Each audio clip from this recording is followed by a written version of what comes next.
Katy Perry famously sang, "Baby, you're a firework," to empower us.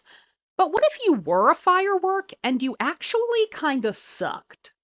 That's the very loose premise of Oscar Wilde's fairy tale, The Remarkable Rocket, a tale that shares a lot of DNA with Hans Christian Andersen's The Fir Tree. In fact, you'll probably notice a lot of allusions to Andersen's work in Wilde's. See how many you can find on today's Fucked Up Fairy Tales with Liz. Ding! We open on a royal wedding between two hot people. A Russian princess who is merely described as very pale, and a prince who has dreamy violet eyes and hair like fine gold. This wedding had everything. A golden swan carriage drawn by 6 reindeer. A crystal goblet that predicted how true your love was. A pompous king who insisted on playing the flute even though he was terrible at it. And last but not least, an epic fireworks display. Everyone was very excited for the latter because the princess had never seen pyrotechnics before. But the ones who were most excited for the display were the fireworks themselves. The king's son is one lucky bastard. Imagine having the honor to be married on the same day I am to be discharged into the sky. I think you've got it backwards. We are being set off in honor of the prince's wedding. Speak for yourself. I am a remarkable rocket with a remarkable lineage. My mother was a glorious Catherine Wheel who spun 19 times before she went out. I take after my father, a rocket born of France.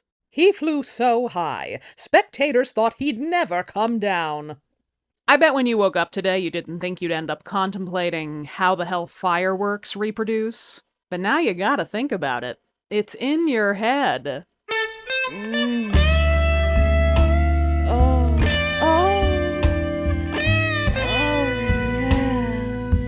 The newspapers declared father's display was the height of pyrotechnic art. You mean pyrotechnic. I meant what I said. Pyrotechnic. What was I saying? You were talking about yourself?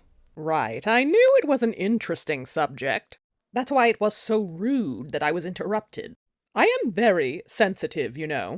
If you had realized that, you wouldn't have interrupted me. One should always think of others first. If you had, you'd have thought of my feelings first, as I always do. It's called empathy, fools. And I could cry thinking of how emphatically I feel my own feelings.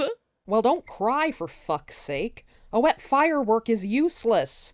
The rest of the fireworks huddled away from the rocket as he sobbed on himself.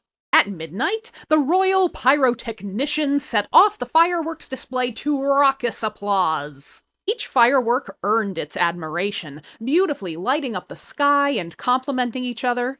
All except the rocket, of course, whose fuse sputtered when it hit the soggy gunpowder. They must be saving me for a specialer occasion. Maybe.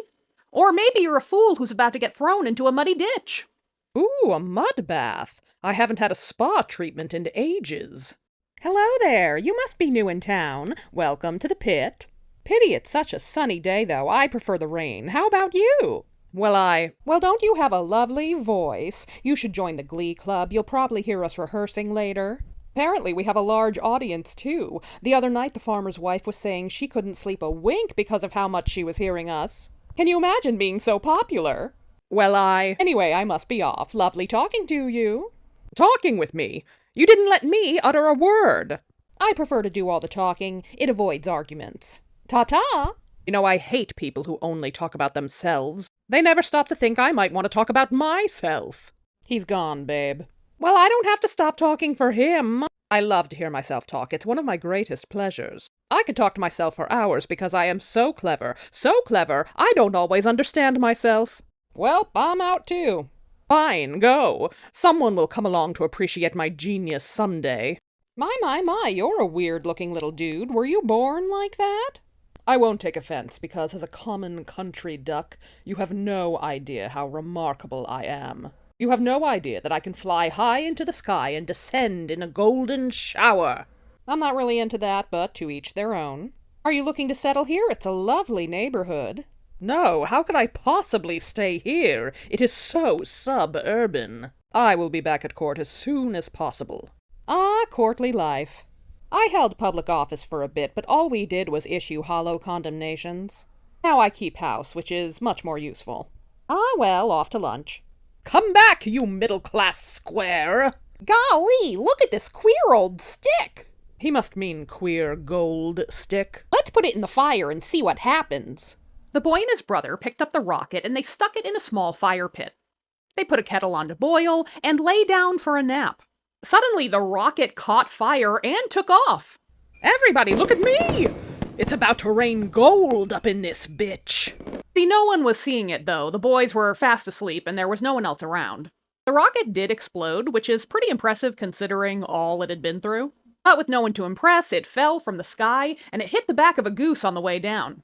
Oh my god, the sky is falling! The sky is falling! I knew it! I knew I'd cause a sensation! And then the rocket died. And that's the end, folks. If you're a fan of Oscar Wilde's plays, definitely pick up a copy of his fairy tales. The Remarkable Rocket is probably the fairy tale in the collection that most mirrors the witty dialogue and quippiness that would come with his plays later on, like The Importance of Being Earnest and An Ideal Husband. I hope you had a happy Pride.